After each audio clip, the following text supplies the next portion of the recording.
Call व्हायचं बोला.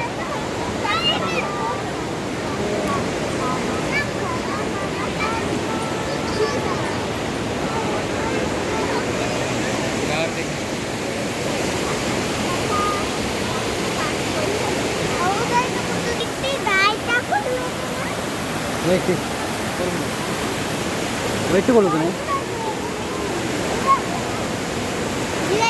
Force ಉಂಟಲ್ಲ ಇತ್ತಂಗೆ ಕರೆಂಟ್ ಇದೆಯಾ ಅಲ್ಪ ಸ್ವಲ್ಪ ಕರೆಂಟ್ ಆನ್